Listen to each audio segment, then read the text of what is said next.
Estamos en nuestra Semana Internacional del Departamento de los Caballeros y este es el versículo que hemos estado utilizando durante estos días que hemos querido compartir con ustedes, basado, fundamentado en 1 Corintios 16:13, que dice así: velad, estad firmes en la fe, portaos varonilmente y esforzaos. Son un montón de cosas que las escrituras nos están diciendo que debiéramos nosotros mantener como estilo de vida, no solamente un día, sino cada día. Estar velando, mantenernos firmes en la fe, portarnos como varoncitos y esforzarnos, porque requiere esfuerzo. A partir de ahí, entonces, veamos qué vamos a querer compartir con ustedes en este día. La realidad es que nosotros vivimos en tiempos de crisis. Si hay una crisis terrible, fenomenal, donde quiera que nosotros nos miremos, en cualquier situación de la vida, en cualquier ángulo, en cualquiera de los 4 puntos cardinales de la Tierra, la crisis es la misma. Crisis de valores, crisis de identidad y crisis en la fe. Las familias están deshechas, quebradas. Las iglesias tienen grandes vacíos. Y en las comunidades donde nosotros nos desenvolvemos, en nuestro pueblo, en nuestra ciudad, en nuestros países, hay una carencia absoluta de referentes. Los referentes de hoy en día, que pueden ser deportistas, estrellas de televisión, su vida es en el plano de lo moral, en el plano de lo espiritual. La verdad, en otro tiempo pudiéramos decir, deja mucho que desear. Hoy en día diríamos, son una asquerosidad. Dios está buscando hombres que tengan un propósito en la vida. Y el liderazgo masculino hoy en día es más necesario que nunca. Esa es una realidad que no podemos esconder. Simplemente con un poquito de actualización, el tiempo que estamos viviendo, nos vamos a dar cuenta que estas cosas son ciertas. Así que queremos movernos un poco sobre ellas. Cuando nosotros hablamos del liderazgo, ese que está en peligro, que está muy necesitado, la realidad es que no estamos hablando de que el liderazgo implica que nosotros tengamos en la mano un sartén por el mango y lo podamos manejar a nuestro antojo, porque no es el liderazgo, no es un control. No estamos hablando de tener el control. Porque en el liderazgo que las escrituras nosotros leemos a través de Mateo 23:11, por ejemplo, es este texto que te dice, bueno, el que quiera ser el mayor debe servir al menor. Estamos hablando de alguien que se gana el liderazgo, no que lo impone. Es aquella persona que conquista el corazón de los demás y no que impone su criterio. Llámese líder en una organización, llámese líder en un centro de trabajo, llámese líder en el hogar, de lo cual nosotros estamos hablando en este día. Eso se conquista sirviendo, se conquista ofreciéndose. De hecho, Jesús, que es nuestro máximo exponente del liderazgo, lo que hizo fue ofrecerse.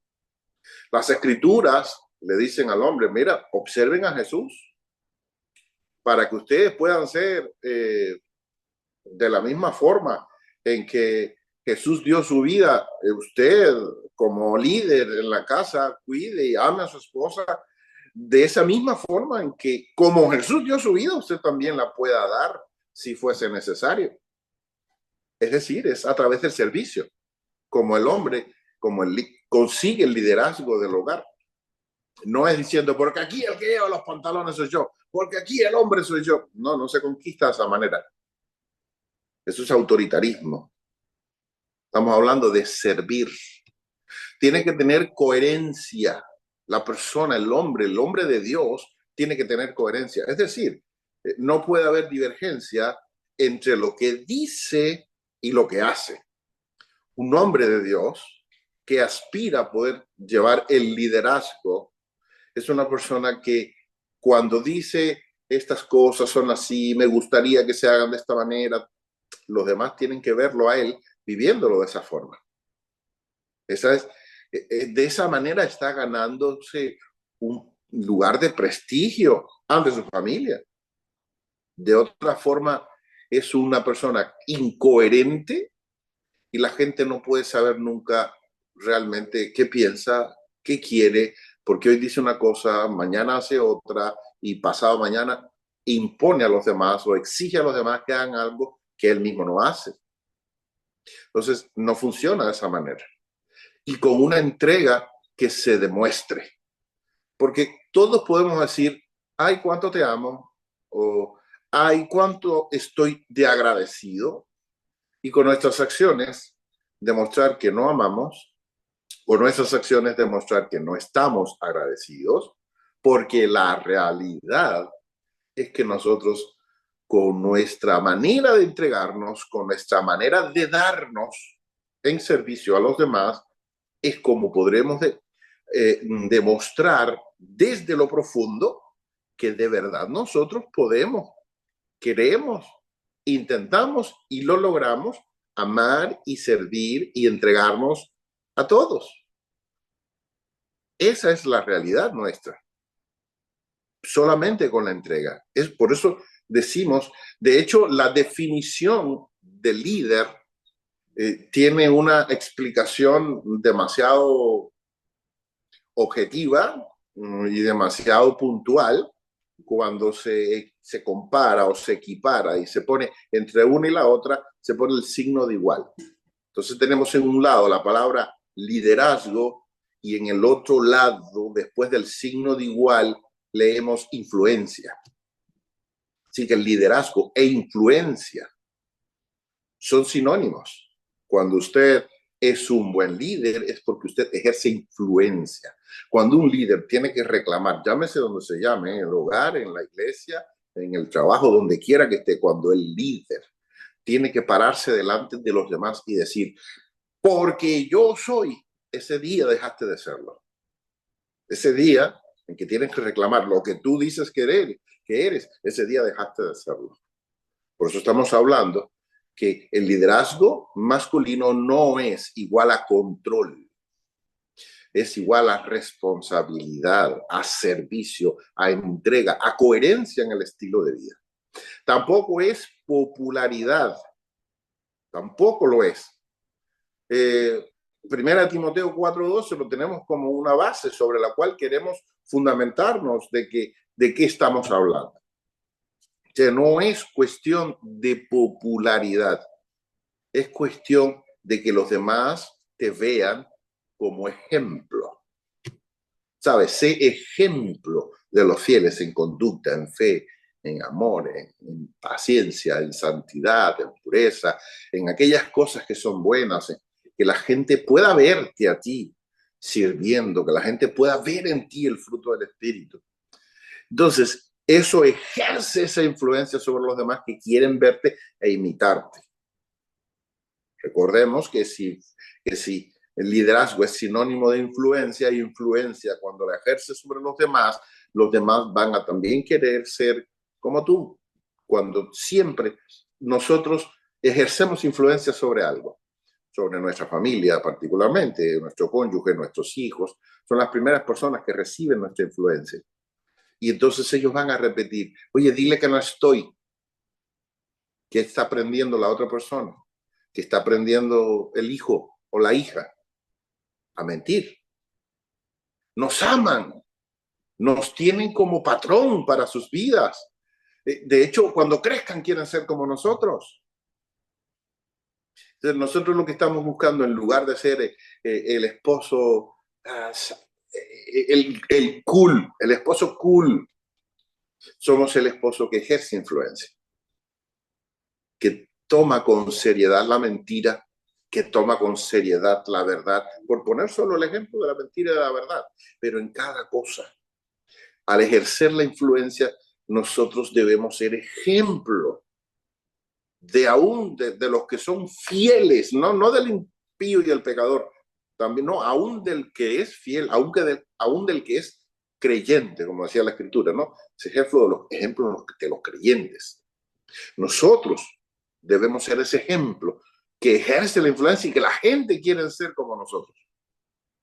Quieren ser como nosotros como oramos, quieren ser como nosotros como predicamos, quieren ser como nosotros como tratamos un asunto, quieren ser como nosotros cuando ponemos las manos sobre el enfermo, quieren ser como nosotros cuando nos ven sirviendo, repetimos, servimos, ejercemos entonces influencia.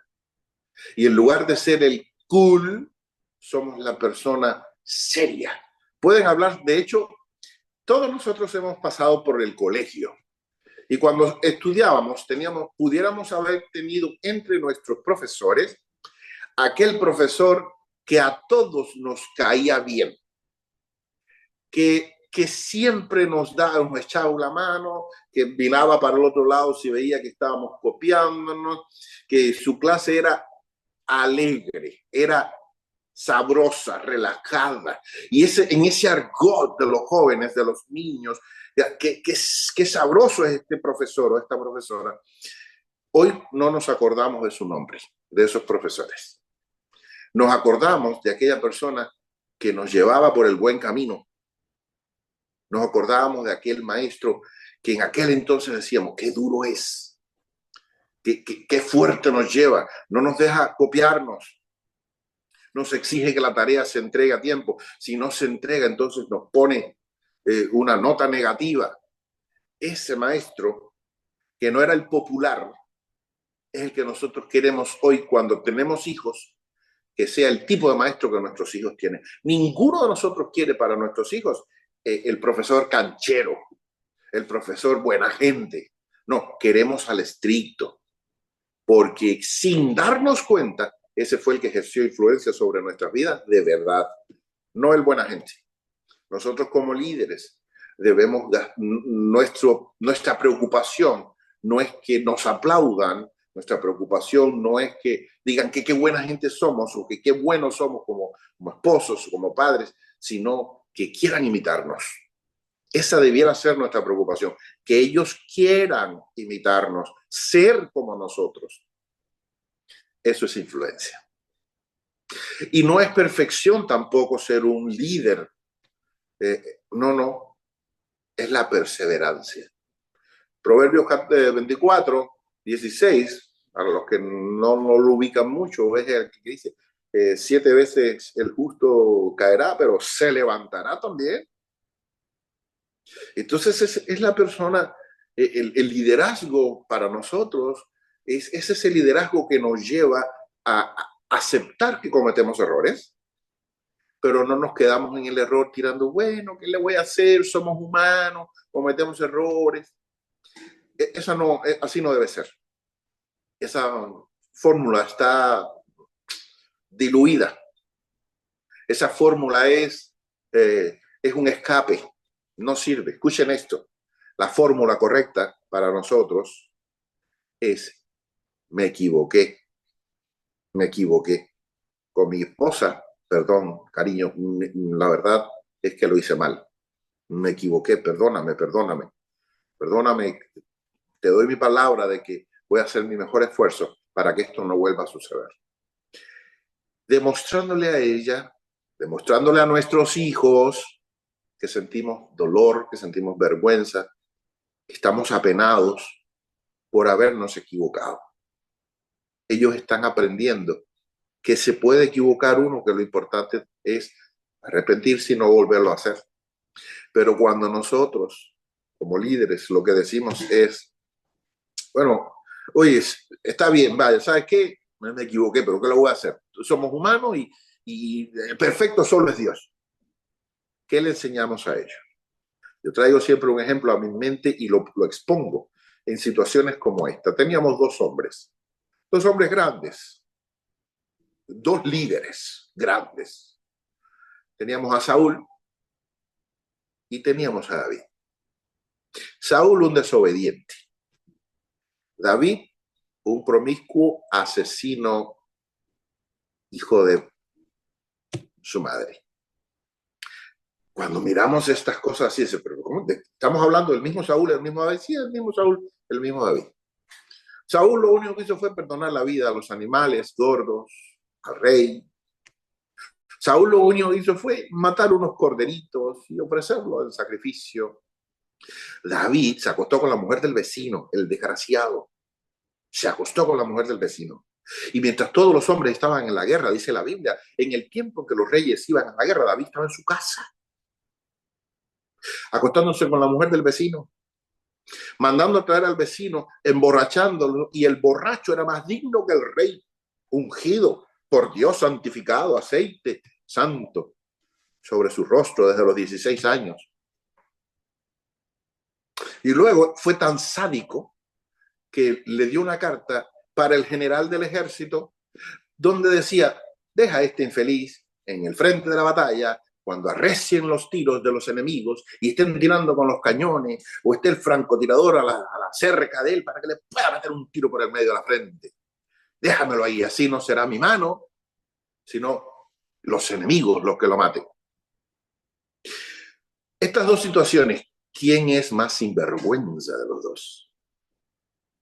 Todos tenemos que estar conscientes de que el sinvergüenza fue David. El otro fue un desobediente, pero este fue un degenerado.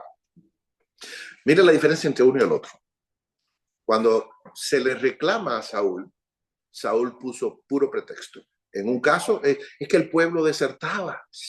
Teníamos que hacer el sacrificio porque el pueblo desertaba. En la otra situación, es que el pueblo le perdonó la vida. A lo mejor el ganado, no hablo del rey, a lo mejor del ganado, para ofrecerlo. Pero mira la preocupación de Saúl. Bueno, si Dios me quitó ya el reino, no me confirmó el reino por haber hecho el sacrificio, por lo menos tú hónrame delante del pueblo. ¿Qué es lo que le importaba a Saúl? Primero, justificarse. Segundo, que lo honraran delante del pueblo. Es decir, yo quiero seguir siendo el jefe, hónrame delante del pueblo. Es decir, engaña a la gente. Por mí, engaña por mí. David, ese hombre eres tú.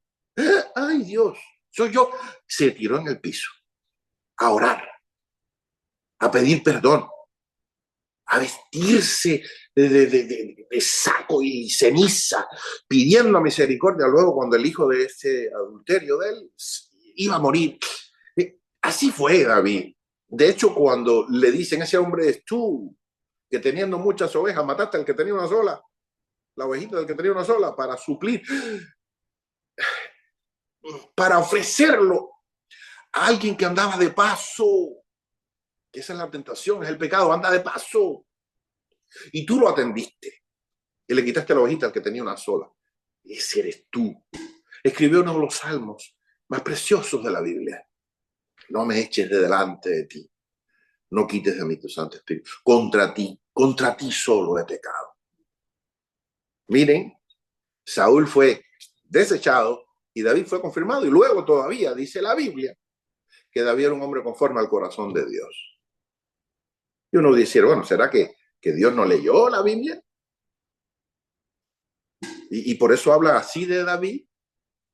No, es que la actitud. David había entendido este misterio. Me caigo, pero me levanto. Cometo el pecado, el error, pero pido perdón. Y soy genuino en mi corazón. Soy genuino 100%. Y cuando hay genuinidad en tu corazón, cuando hay arrepentimiento verdadero, tu cónyuge, tus hijos, tu hermano, tus padres, tus amigos, lo perciben. El pastor, si en el caso de que no seas pastor, los liderados o tus líderes van a darse cuenta que eres genuino cuando te humillas, cuando pides perdón. Eso es lo que hace un líder. Eso es lo que hace un líder. De ahí que entonces nosotros tenemos que estar conscientes de que ser un líder no es mantener el control impuesto, sino servir a los demás. No es la popularidad, sino que te recuerden por la eternidad hasta que Cristo venga, que dejes un legado, que dejes un legado, que te quieran imitar la gente en cómo tú eres. Eso es influencia. Y que todos van a estar conscientes de que cometes errores, pero para ti los errores no entrañan una excusa. Los errores son para ti una oportunidad de humillarte, de enseñar a los demás que se puede y se debe pelear por la perfección, pelear por la santificación, pelear por ser mejor hoy que lo que fuimos ayer y mañana mejor que lo que somos hoy. Siendo honestos cuando nos equivocamos, reconociéndolo. Los hijos y nuestro cónyuge, nuestra esposa, va a reconocernos mucho cuando nosotros reconocemos nuestros errores, sin justificación, simplemente humillación. David no tuvo una sola justificación, solo se humilló, solo pidió perdón y su corazón fue conforme al de Dios. Es algo que tú y yo podemos imitar. ¿Por qué decimos que estamos en tiempos difíciles? La realidad es que el modelo bíblico de lo que es un hombre está siendo muy atacado en la sociedad moderna. Hoy en día el rol del hombre ya no es el rol que tenía el hombre hace un siglo atrás. Se ha distorsionado mucho. Eso de que a lo bueno le llamarían malo y a lo malo le llamarían bueno, eso es cierto, ¿eh? Eso está pasando hoy en día. De hecho, hoy en día ya no se sabe quién es hombre y quién no lo es.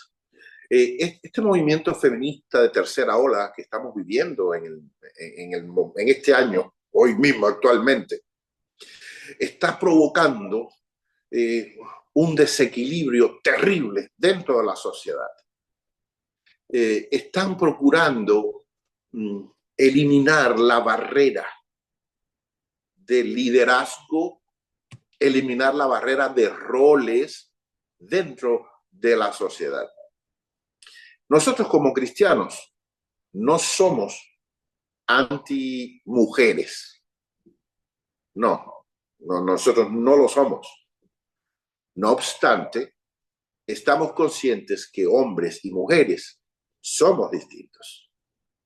La igualdad ante la ley es exclusivamente en el orden de lo legal. Es decir, hay que tratar igual a un hombre que a una mujer. Hay que tratarlos con el mismo respeto, con la misma deferencia. La guerra del feminismo de hace siglo y medio atrás, procurando que las mujeres tuviesen derecho laboral, tuviesen el derecho a poder votar en unas elecciones. Eso ya se conquistó hace años, hace casi 100 años que eso está conquistado.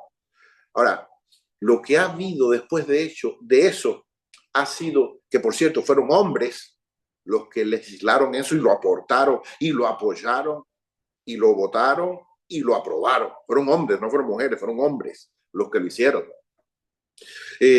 Quienes defienden quienes defienden a una mujer hoy en día han hecho encuestas que yo las he visto. Comienzan a preguntarle a un grupo de hombres y a un grupo de mujeres. Si están siendo ustedes, van en pareja por la calle y están siendo atacados, alguien va a matarlos, alguien quiere matarlos a ustedes y hay posibilidad de huir. ¿Qué tú harías? ¿Huirías tú o te quedarías tú a proteger a tu esposo, a tu hombre, para que él escape? ¿Cuál de las dos? Entonces, en el 100% de las respuestas fueron, huiría yo, porque, bueno, es una respuesta natural. Todo el mundo, pues, se protegería a sí mismo. Es decir, es la defensa propia, es natural. Entonces, todo el mundo, eso que hacen los guardaespaldas es antinatural. Que alguien vaya a meter un tiro y que tú te quieras poner delante para que el tiro te dé a ti, eso no es natural. Eso tienen que entrenarse para eso, porque lo natural es salir huyendo.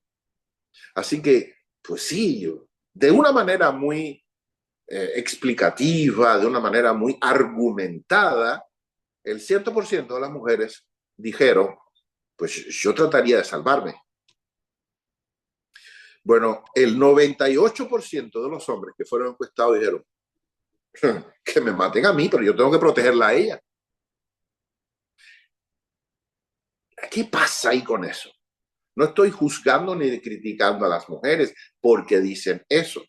Estoy simplemente diciendo, miren cómo hay, cada uno tiene un rol distinto. El hombre es proveedor, es protector por naturaleza porque Dios nos hizo así con ese rol. Hoy en día, como las mujeres trabajan, son independientes, muchas de ellas ganan incluso más dinero que su esposo. Eso crea un desequilibrio en el hogar tremendo. No estoy diciendo ahora que la mujer, cuando empiece a ganar más que el esposo, tiene que entonces dejar su trabajo e irse a uno que gane menos para siempre ganar menos. Pero yo no hablo de eso. Estoy diciendo las cosas que la sociedad moderna está aportando. ¿Qué pasa? ¿Qué estoy diciendo? ¿Que la mujer entonces no debe trabajar? No, no lo estoy diciendo. Pero estoy sí reconociendo que en el modelo bíblico, la mujer dice se salvará criando hijos. Entonces, hoy los hijos no los cría la mujer. Hoy los hijos los cría el Internet, la televisión, el YouTube, los maestros en la escuela, que los maestros son tan pervertidos, esta sociedad está tan pervertida y son un montón de pervertidos de izquierda, liberales, que son los que están educando a nuestros hijos. Esa gente son los que están educando a nuestros hijos. Los roles se han perdido, los roles se han desaparecido. El hombre como proveedor y la mujer como sostén espiritual del hogar. La persona es la fuente del amor, del cariño, de la suavidad, de la ternura, de la educación de los hijos, de la atención a los hijos. Eso se ha perdido. El hombre llega a trabajar ahora y muchas veces el hombre es el que tiene que correr a ponerse a cocinar porque la mujer no cocinó. Está muy cansada porque ha tenido un día duro de trabajo. Se acabaron los roles. ¿Qué ven los hijos? Hoy en día, el día de la comida rápida, hoy ya es comida rápida. Comer cualquier cosa, basura. Eso es lo que estamos enseñando a nuestros hijos. ¿Qué están aprendiendo las hijas de esas mujeres? ¿Qué van a hacer esas hijas con sus maridos cuando se casen? El rol de la familia, en lo que es el hombre, en lo que es la mujer, está destruido. Este tiempo es terrible. Está desbaratado. La familia se ha corrompido. Es el motivo de ataque de la sociedad de izquierda, de la sociedad liberal. Es objeto de ataque de algunas grandes organizaciones mundiales que han hecho cálculos de la necesidad de la cantidad de personas que deben morir para poder sostener el planeta. La famosa Agenda 2030, para los que no lo saben, búsquenlo, averigüen. Un montón de cosas malas disfrazadas de cosas buenas es la Agenda 2030 y lo que ha estado haciendo es promoviendo el aborto, promoviendo el cambio de roles en la sociedad. Y eso es lo que estamos viviendo hoy en día.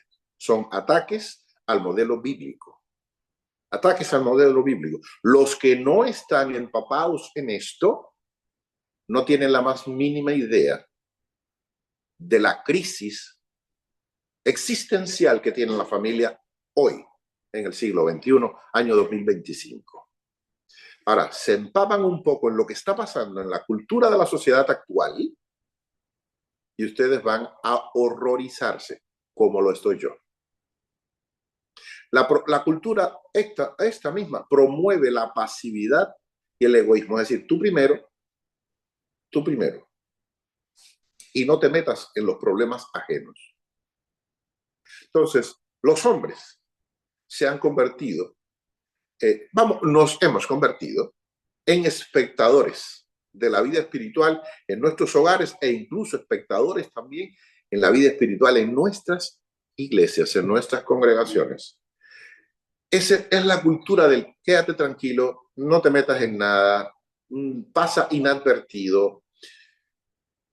Meterse en complicaciones, en problemas, lo que va a hacer es robarte tu tiempo, sacarte tus energías. consumir tus energías, escuchen esta frase, consumir tus energías, entonces usted mejor quédese tranquilo. Y los hombres de hoy lo estamos aplicando a nuestra vida familiar y lo estamos aplicando incluso a nuestra relación de pareja con la iglesia. Porque estamos casados con la iglesia también. Estamos casados con nuestras esposas y también con la iglesia. Y hemos asumido ese rol de pasividad, donde lo único que hacemos es, oye, vamos a pasarla lo mejor que podamos, sin responsabilidades, sin compromisos, sin nada. Y nos lavamos las manos como Pilato. Y de hecho, créanme que tenemos un montón de excusas muy positivas o muy válidas para la cultura en la que vivimos y para la tranquilidad y el conformismo de nosotros como individuos en la sociedad, olvidando que la Biblia nos ha advertido, y aunque nosotros no sirvamos en nuestra vida espiritual alguno, puede ser, aún así conocemos las Escrituras, y las Escrituras sabemos que dice que al que más se le dio, más se le va a demandar.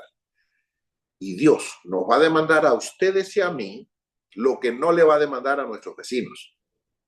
Para nosotros sí, porque conocemos las Escrituras.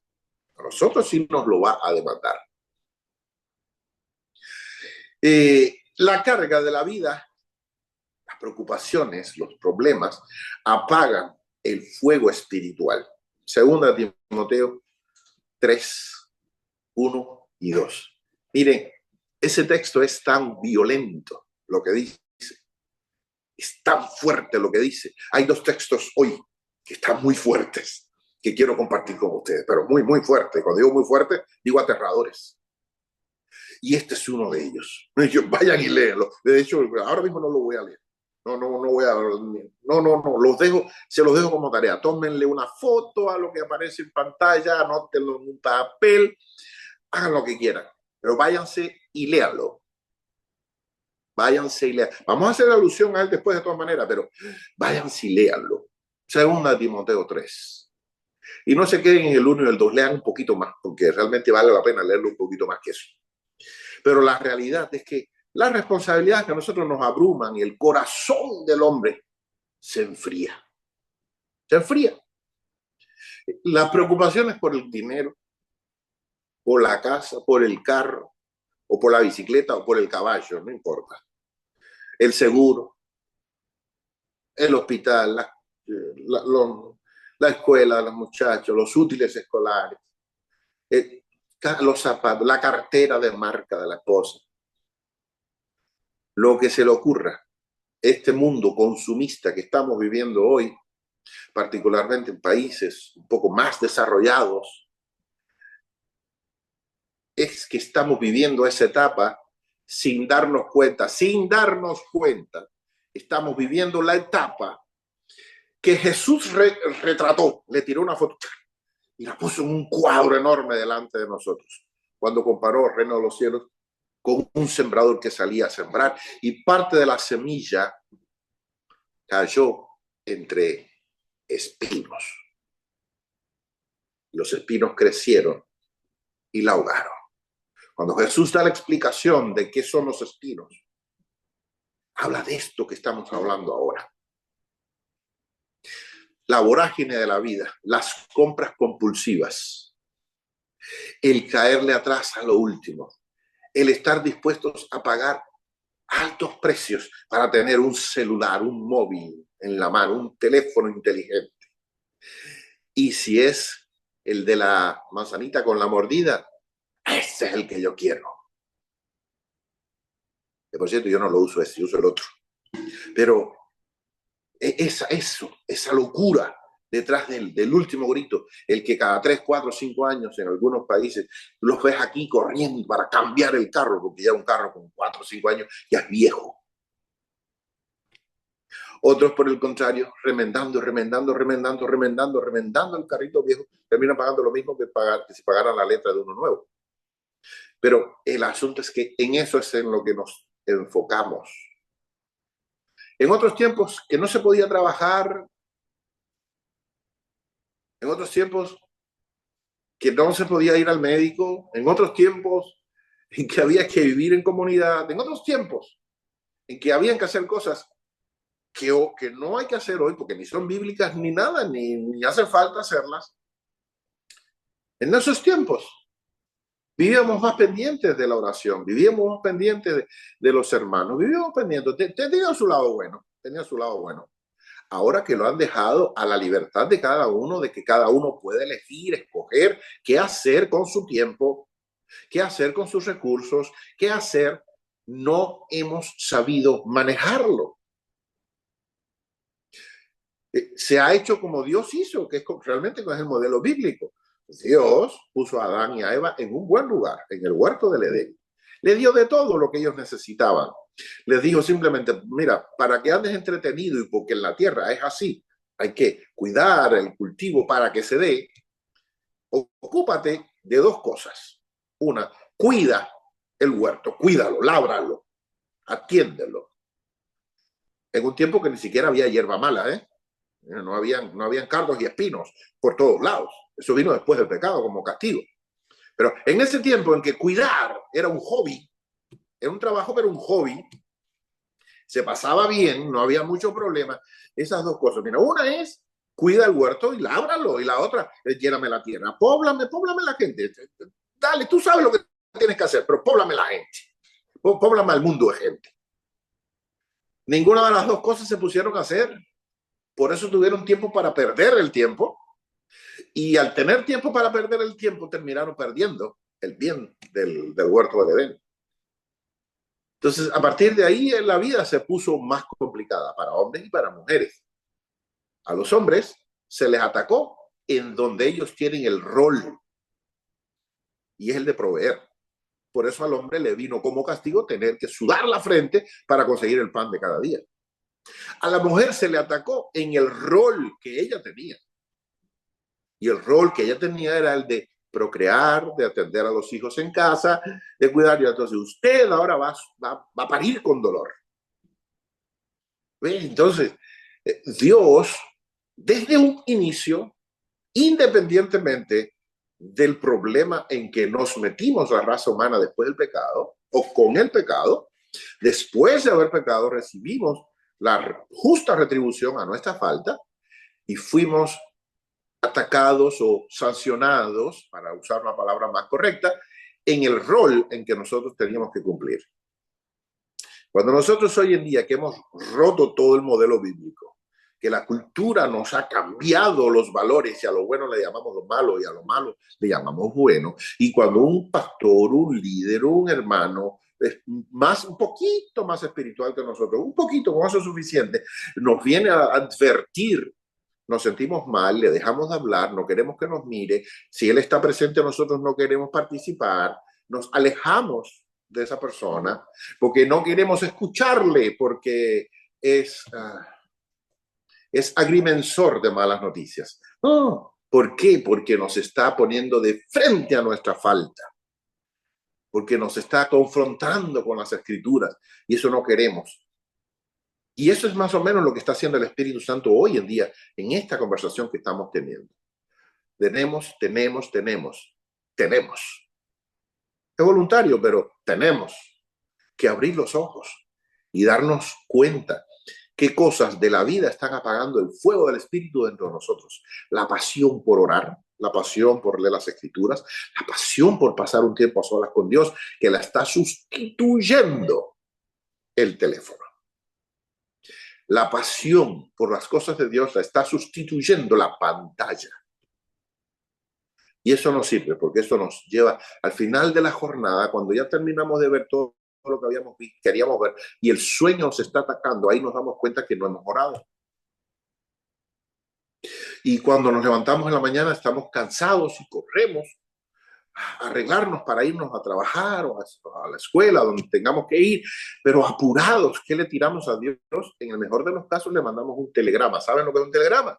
Creo que todavía algunos saben lo que es un telegrama. Le mandamos un telegrama a Dios, de pasadita, un mensajito de texto, y se acabó, para afuera.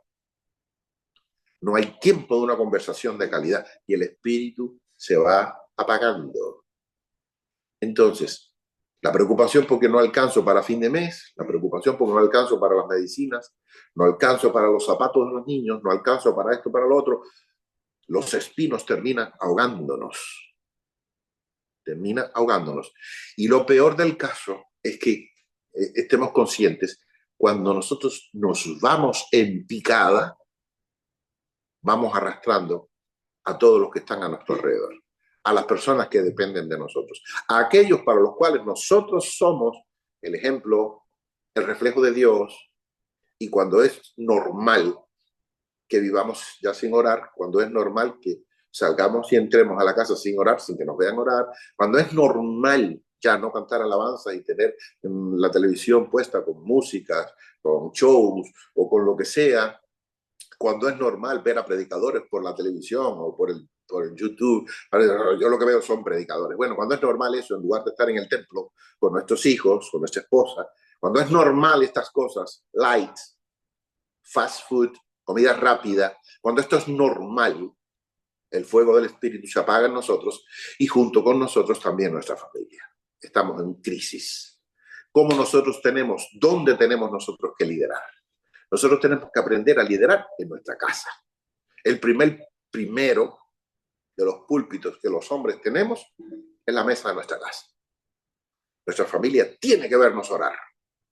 La familia tiene que vernos a nosotros guiarlos y decidir sobre temas con sabiduría, no por imposición, sino que podamos exponerles.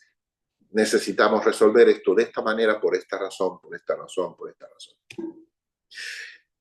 Yo soy de una generación que vengo de una época en que a los padres y a los abuelos había que decirle usted, y antes de ir a acostarnos teníamos que ir a despedirnos de la abuela para que la abuela nos diera la bendición.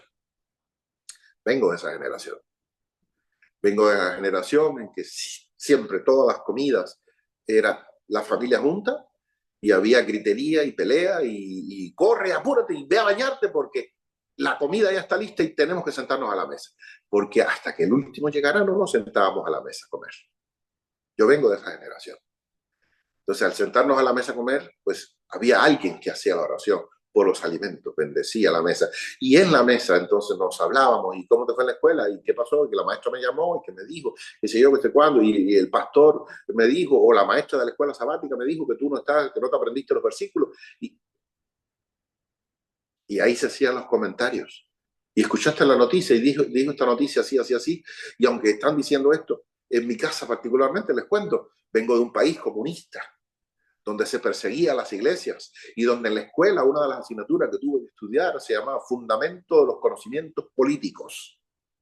No se me olvida el nombre de la asignatura, ni se me olvida la cara de perra del sistema que tenía la profesora esa que tuve durante los 2 años que me tocó tener que estudiar esa asignatura. No se me olvida ella. Y entonces, y mis padres que sabían el currículum de clases mío, cuando llegábamos a la casa y nos sentábamos a comer, ¿qué pasó? Oye, ¿que la escuela qué?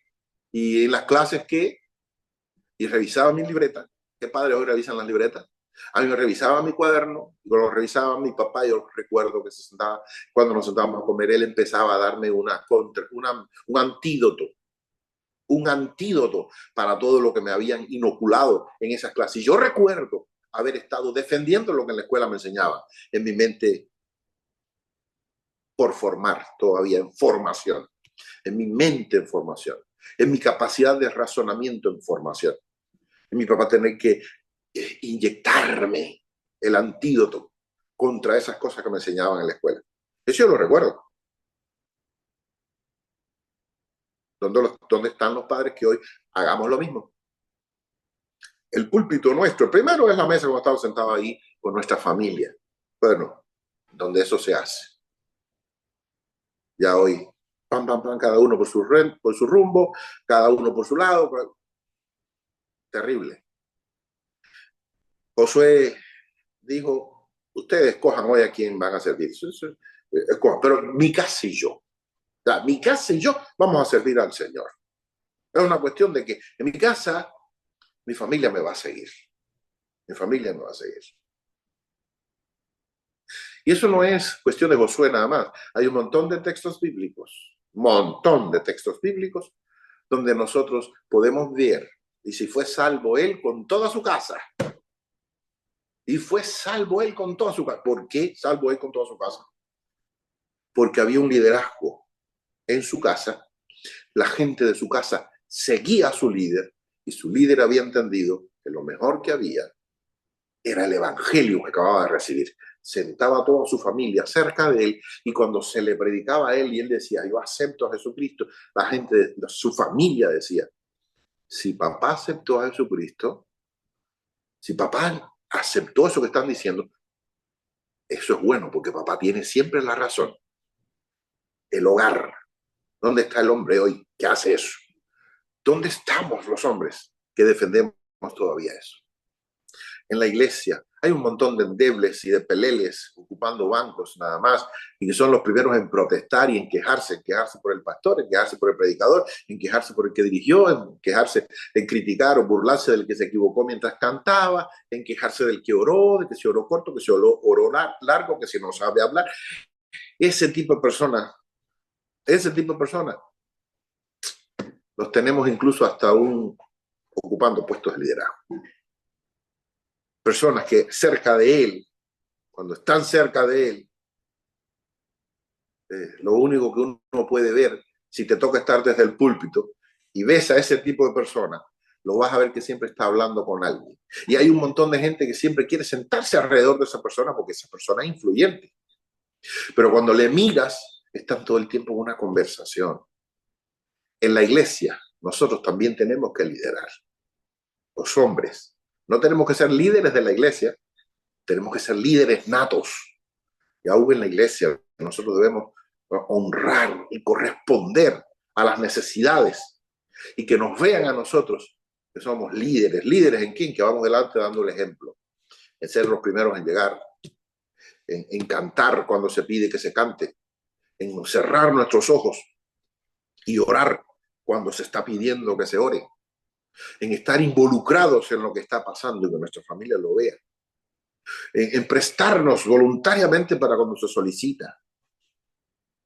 Acuérdense que el liderazgo e influencia es lo mismo. La gente va a querer imitarnos.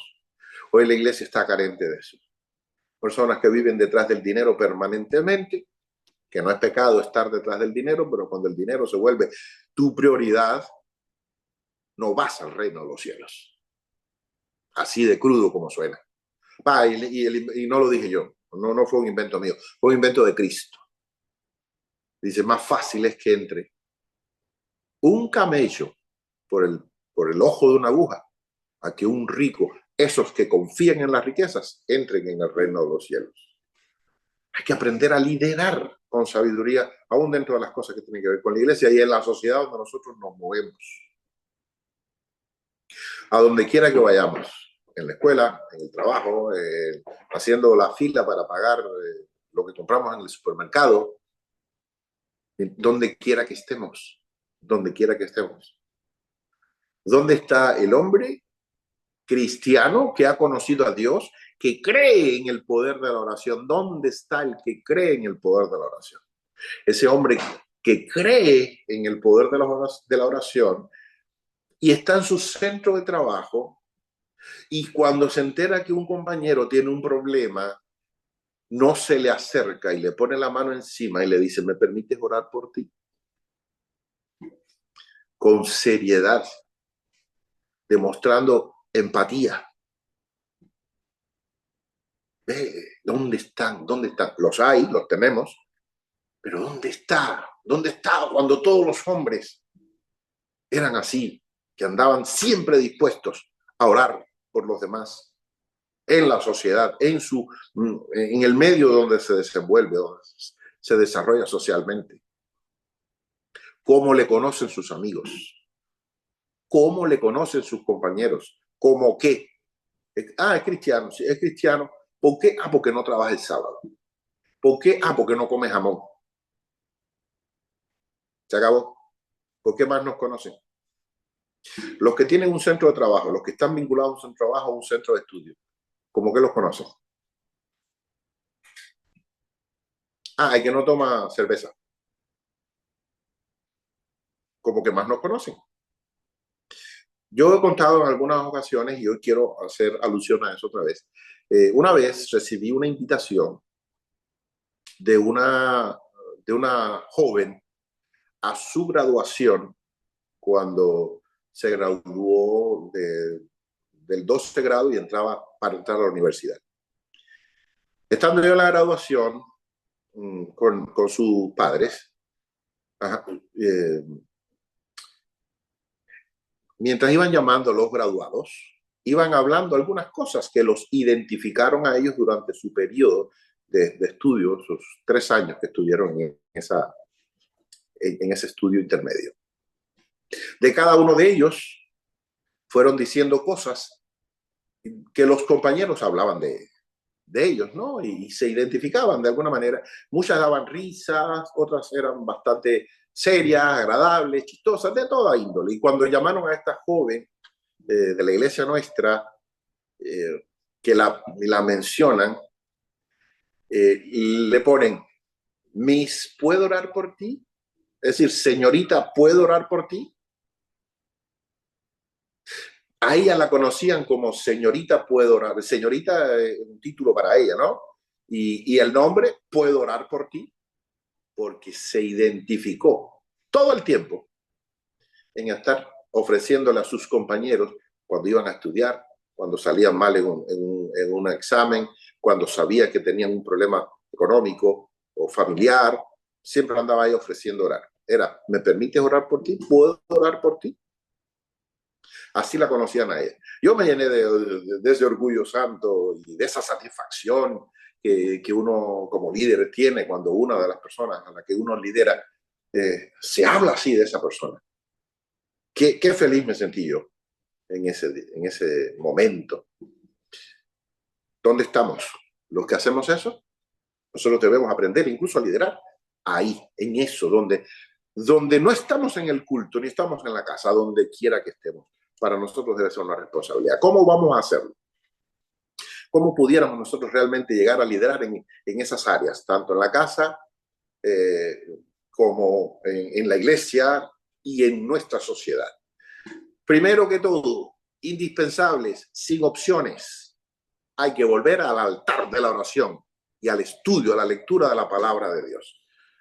¿Dónde están los hombres hoy en día que lean la Biblia y que puedan hablar de las escrituras con conocimiento? No los estamos formando de esa manera. Nuestros hijos no están siendo formados de esa manera. En un gran porcentaje. Siempre hay, no existe el absolutismo. Estoy hablando de lo que se ha convertido en lo común para nosotros. Y es que la mayoría de los hogares están tan ocupados en el trabajo y en las cosas de la vida, que no son pecado, pero se vuelven un problema, que no tenemos tiempo para educar a nuestros hijos. Padres que se la dan de muy buenos padres porque le compran lo que los muchachos quisieron, pero nunca hacen una oración con sus hijos. Nunca. Nunca tienen un tiempo para ir a la iglesia con ellos, nunca tienen un tiempo para enseñarle la palabra, para enseñarle un coro, una alabanza, dedicarle tiempo para hablarle de las cosas de la eternidad, prepararlos para que amen a Dios. No son buenos padres, aun cuando tengamos apariencia de santidad y de pureza, porque no somos inmorales, no somos ladrones, no somos adúlteros, ni siquiera como este publicano. No lo somos. Y nos justificamos con eso. Eso no nos hace buenos padres ni buenos líderes. Hay que volver a la oración, hay que volver al estudio de la palabra. Tenemos que asumir las responsabilidades que nosotros tenemos sin poner más excusas. Recordemos el caso David-Saúl. David-Saúl. Uno se tira de rodillas en el piso, humillado, arrepentido, y se pone a cantar un salmo. El otro, honrame delante de la gente. Y sí, yo sé que no lo hice, pero no lo hice por esta razón o por aquella, y honrame delante de la gente. No, la persona que pasa tiempo a solas con Dios lo evidencia en momentos de crisis. Cuando tú lo que quieres es que te honren delante de los demás, hace mucho rato tú venías mal ya. Ya hace mucho rato que venías mal. Pero hace mucho rato que habías dejado de orar, hace mucho rato que no había pasión en la oración, no había pasión en el estudio de la palabra, y eso se demuestra. Nosotros tenemos que asumir nuestras responsabilidades sin tener excusas. Lo que quiere decir, no esperes a ser perfecto, no esperes a tenerlo todo bajo tu control, como algunas personas que dicen, bueno, cuando yo tengo que resolver 2 o 3 asuntos, cuando resuelva esos 2 o 3 asuntos, entonces yo voy a servir al Señor. Pues, acabo de casarme, acabo de comprar una yunta de bueyes, mi papá está enfermo, déjame enterrarlo primero, o no está enfermo, pero quiero que se cumpla lo que está establecido, a ver si yo agarro mi herencia que me toca. Cuando yo lo entierre y agarre mi parte de la herencia, yo te puedo servir. Todas son las cosas, son cosas válidas, todas son válidas para el carnal, para el terreno, para el que no va al cielo, para el que se queda acá. Bueno, no es que se quede acá tampoco, no somos como los testigos de Jehová, se va para el infierno, porque hay 2 lugares, el cielo y el infierno. No existe ni el purgatorio ni una tierra después, es decir, ni esta tierra arreglada para los que se quedan, porque no pasa así. Sigue, es cielo o infierno. Entonces, el infierno va a estar lleno de muchas gentes conocedoras de las escrituras, haciéndole compañía a alguien que conoce la Biblia más que tú y que yo. De hecho, todos los que estemos participando de este evento, sumamos todo el conocimiento que tenemos en las escrituras y todavía va a haber uno en el infierno que sabe más que nosotros. El diablo fue tan atrevido que tentó a Jesús con las escrituras. Eso sabe demasiado de las escrituras, más que todos nosotros juntos. Y va a estar en el infierno. Lo que quiere decir, los demonios creen también, y además de que creen, tiemblan, y aunque creen y tiemblan, igualmente van al infierno. Lo que quiere decir que cuando nosotros no asumimos nuestras responsabilidades y nos llenamos de excusas, ya sabemos para dónde vamos. Así que, opción nuestra para ser líderes en este tiempo difícil es que tenemos que asumir nuestras responsabilidades y dejemos de poner excusas. Que el tiempo, que el trabajo, que la preocupación, que los zapatos, que no sé qué. Deja de poner excusas. No pongas excusas. No pongas excusas porque va en contra tuya y porque va en contra de tu familia, los que te están mirando y te van a seguir. Conectarte con otros hombres de fe también. Mire, el liderazgo se enriquece cuando nosotros compartimos con otras personas. No somos islas aparte de todo el resto. No, somos un montón de pedazos que conformamos continentes. Es decir, todos nosotros unidos, reunidos en nuestra iglesia, en nuestra congregación, con nuestro departamento de caballeros, compartiendo con los hermanos, escuchando de temas importantes que se comunican, que se comparten en nuestra comunidad de fe, en nuestra iglesia, en nuestra congregación. Eso nos enriquece. Involucrémonos en los lugares donde se hablan de estos temas. Participemos, compartamos con otros hombres estos temas. Enriquezcamos la vida de otros compartiendo nuestras experiencias y escuchemos las experiencias de los demás. Ninguno de nosotros fue diseñado para vivir solo. Somos seres gregarios, es decir, somos seres que necesitamos vivir en comunidad. Puede que haya alguien que opte y le guste vivir solo, o no le ha quedado más remedio que vivir solo, pero lo normal es que como raza humana hemos sido creados para vivir en comunidad. Y la iglesia la inventó Dios. Y el Espíritu Santo es quien ha fomentado que surjan ministerios y departamentos que nos ayuden, que nos corroboren, que nos enseñen, que compartan con nosotros temas importantes. Y uno de los peores errores que yo en mi vida como consejero familiar he experimentado es que muchos hombres, no las mujeres, los hombres somos los que tenemos el problema más grande, porque ataca a nuestro machismo, ataca a nuestra hombría, el que vengan a darnos un consejo. ¿Qué me vas a hablar a mí de sexualidad? ¿Qué me vas a hablar a mí de matrimonio? ¿Qué me vas a hablar a mí de educación de hijos? ¿Qué me vas a hablar si yo tengo ya 5 hijos, tengo 7 hijos? Una vez uno me dijo, yo tengo 6 hijos y tengo 32 años más que tú. ¿Qué me vas a enseñar tú a mí? En mi propia cara, un hermano de la iglesia, ungido, santificado con el Espíritu Santo. Así me llegó a hablar una vez en un retiro para matrimonios. Llegó allí porque la esposa casi que lo obligó a llegar y ahí estuvo, pero ese fue su saludo. Ese fue su saludo. Los hombres, y no fue el único, contando uno con ese video, me dijo, tengo 6 hijos y 30 años más que tú. ¿Qué me vas a enseñar? Problema de nosotros los hombres, pero tenemos que conectarnos unos con otros y aprender, porque siempre alguien tiene que aprender, tiene algo para enseñarnos. Y vamos a tener críticas. ¿Qué vas a hacer? ¿Salir huyendo al primer disparo? No, hombre, si el reino de los cielos es para los valientes, eso no es puramente bobería que está escrito en un libro famoso. No, es realidad, es palabra de Dios. El que persevera hasta el fin será salvo. El reino de los cielos se hace fuerza y solamente los valientes lo arrebatan. Hay que perseverar bajo presión. Hay que perseverar. ¿Vas a cansarte? Está bien. ¿Vas a tener momentos de duda? Yo los he tenido. Pero Dios siempre ha recompensado la fidelidad. Es decir, no lo entiendo, pero te obedezco. No lo comprendo, pero te sigo. Se me vuelve un reguero de ideas en la cabeza, pero sigo mirándote a ti. Y hay que aprender a perseverar bajo presión. El primer problema, hoy en día los hombres, ¿cómo lo resuelven? Me busco otra. Me divorcio y la dejo allá con sus hijos. Porque ya ni siquiera decimos mis hijos. No, toma, ahí está, vete con tus hijos. De una manera despectiva. Hablamos así incluso delante de nuestros hijos. Ah, vete ahí con tus hijos.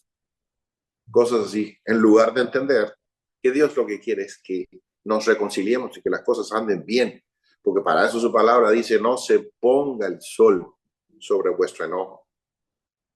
Hay que perseverar bajo la presión cuando nosotros estamos siendo empujados a fracasar, a traicionar, a olvidar nuestro rol, a pasar por alto, a hacerlo demasiado ligero, demasiado light. No funciona de esa manera, nosotros tenemos que aprender a ser mejores. Y como conclusión tengo este otro texto que está fuerte. Escrito en el libro de Ezequiel. Los que tengan tiempo, anótenlo, búsquenlo, léanlo, por favor. Y aplíquenlo a la vida de la casa, del liderazgo del hombre en su casa. Voy a leer solamente el versículo 30 y 31, pero léanlo desde el 23 hasta el 31. Dice Dios, y busqué entre ellos hombre que hiciese vallado, así que levantase una cerca, y que se pusiese en la brecha delante de mí por la tierra, para que yo no la destruyese. Cuando lo lean, van a encontrarse que Dios está diciendo, oye, voy a destruirlos por el pecado, voy a destruirlo por la vida que están llevando, voy a destruirlo porque ustedes no me están agradando a mí, no me están honrando a mí. Ustedes son ese pueblo del cual ya está escrito, este pueblo de labios me honra, pero su corazón está lejos de mí. Miren a su alrededor y mírense hacia adentro. Miren al alrededor y miren hacia adentro.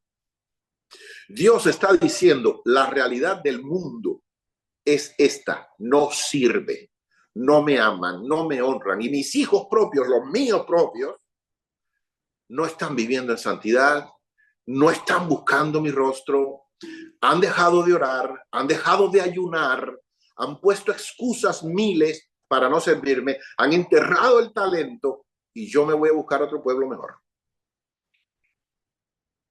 Y busqué entre todos los hijos que tengo un hombre que se levantase e hiciese una cerca alrededor de su casa y se pusiese en pie en la brecha delante de mí por esa casa que voy a destruir, por esa congregación que voy a destruir, por esa iglesia que voy a destruir. Uno que se pare delante de mí y diga, no, no lo vas a destruir. Pero no lo hallé. No lo encontré. Por tanto, derramé sobre ellos mi ira. Con el fuego de mi ira los consumí. Hice recaer el camino de ellos sobre su cabeza, dice el Señor Jehová. Ay, ¿por qué mi hijo está haciendo esto? Ay, ¿por qué mis hijos? Por tu endeble vida, espiritual, por tu forma light de educarlos, por no crearles responsabilidad, por no enseñarles el temor de Dios. Le enseñaste muchas cosas, pero no el temor de Dios. Por ese estilo de cosas, por el descuido, por el estar muy preocupado en traer dinero para la casa y te olvidaste que es más importante el reino de los cielos y su justicia, porque todo lo demás viene por añadidura, pero tú te enfocaste no en la añadidura, es decir, no en el reino de los cielos, sino que te enfocaste en la añadidura. Entonces buscaste tú la añadidura y el reino de los cielos lo dejaste. No, busca el reino de los cielos primero. Plántate en tu casa, plántate en tu familia, crea un vallado, levanta una cerca, una muralla a tu alrededor, alrededor de tu familia, de tu casa. Establece un perímetro y párate en el medio, en la guardarraya, párate en el medio de tu propiedad que Dios te dio para cuidar. Y di, Señor, mi casa se va a construir en tu nombre. Mis hijos, mi matrimonio se va a edificar sobre tu palabra. Mi conducta se va a plantar encima de lo que tú me enseñaste a través de las escrituras y voy a ser un hombre íntegro, un hombre coherente con lo que digo, con lo que enseño y lo que vivo. No destruyas mi casa, Señor. No te enojes tanto con nosotros, porque nosotros queremos en estos tiempos difíciles ser ese hombre que cuando tú buscaste, me encontraste a mí para proteger mi casa. Jesucristo hablando con Pedro le dijo, Pedro, el diablo me ha pedido zarandearte y yo no se lo he impedido, se lo he dejado. Solo le pedí al Padre que tu fe no falte, pero dejé que te zarandeara. Tu casa, mi casa, tu congregación y la mía, tu ciudad y la mía, tu país y el mío, fueron pedidos por el diablo a Dios para zarandearnos. Y Dios le dio permiso. ¿Dónde estamos los que nos paramos en la brecha, creamos una muralla alrededor y peleamos por la tierra que Dios nos dio? Los hombres que peleamos por nuestro matrimonio, los hombres que peleamos por nuestros hijos, los hombres que peleamos por nuestra iglesia, por nuestra fe, por nuestra congregación. ¿Dónde estamos? Lo más triste de todo es que la mayoría de los que estamos hoy aquí reunidos y los que en algún momento les interesará escuchar la grabación o ver el video, somos de los que de alguna forma le estamos diciendo a Dios, sí, Señor, yo estoy aquí, cuenta conmigo. Y los otros, los que más lo necesitan probablemente, nunca nos van a acompañar. Y aunque me entristece por ellos, y seguramente ustedes también se entristecen conmigo por ellos, asumamos el reto nosotros. Porque recuerden que una de las maneras de ser líderes es en nuestra comunidad, entre nuestros amigos, en nuestro entorno, compartir con ellos lo que el Señor nos ha estado hablando. Compartir con ellos textos como este que aparece en pantalla del libro de Ezequiel. Compartir con ellos esas cosas. Abrirle los ojos, ya que no nos van a escuchar a nosotros que estamos aquí, pero sí los pueden escuchar ustedes porque son familia de ustedes, son amigos de ustedes. Lleguen hasta ellos porque Dios va a destruir la tierra. Y junto con la tierra, van a ser destruidos todos aquellos que no fueron capaces de pelear por la tierra que Dios le dio. Que Dios tenga misericordia de nosotros. Hombre de Dios, tu casa, tu iglesia y tu mundo te necesitan. Inclina tu rostro y ora conmigo. Padre, quiero bendecirte, darte gracias, porque eres bueno y muy misericordioso. Yo te pido perdón y te ruego que cualquier cosa que haya dicho no conforme a tu voluntad sea perdonado. Pero también te pido que todas aquellas cosas que por tu Espíritu Santo tú trajiste a mi mente y a mi corazón y a este estudio que se preparó para que puedan ser compartidas con tus hijos haya llegado al corazón y haya podido fructificar en la tierra fértil que tú has puesto dentro de cada uno de nosotros, los que te amamos y queremos honrarte. Que el llamado que tú nos haces para que dejemos un legado, podamos asumirlo con responsabilidad. Comencemos en nuestra casa, viviendo una vida como debe vivir un líder de Dios, un líder cristiano, un líder ungido por el Señor, llamado por el Señor, capacitado por ti para ocupar un lugar importante en nuestro hogar, en nuestra congregación y en nuestra sociedad. Que podamos ejercer influencia y que seamos conocidos por ser un hombre donde el fruto del Espíritu vive en nosotros, donde cada una de nuestras palabras están sazonadas con sal. Se nos conoce por nuestra seriedad, por nuestra honestidad, por nuestra entereza, por nuestra manera de tener una sola palabra, sí, sí, o no, no, sabiendo que lo que es más de esto de mal procede. Ayúdanos, Dios, a dar ese ejemplo, ese testimonio, que los demás que nos vean quieran imitarnos, que nuestros hijos quieran ser como nosotros, que nuestra esposa se sienta orgullosa de nosotros y no avergonzada. Ayúdanos a ser ese caballero donde tu Espíritu Santo vive, habita de manera plena y nos ayuda a nosotros a ser distintos al resto del mundo. Ayúdanos a ser distintos por esas cosas que nos distinguen, que nos hacen parecidos a ti y no porque nos hacen parecidos al mundo, a los que no viven con una esperanza o no viven con una norma o una doctrina o no viven con un estilo de vida donde la pureza, la santidad, la lectura de las escrituras, la oración, el ayuno, el comentario oportuno, sano, es lo que nos alimenta cada día. Bendice a cada uno según la situación que está experimentando, la crisis que esté atravesando, pero ayúdanos a estar conscientes que hay una crisis mayor que ha invadido el mundo en este siglo XXI, en este año en que estamos viviendo. Estemos conscientes de eso para proteger a nuestra familia y proteger nuestros corazones para gloria de tu santo nombre. En tus manos nos ponemos, te damos gracias, te bendecimos y lo rogamos todo en el dulce nombre de Jesús de Nazaret, mi amigo y Salvador. Amén.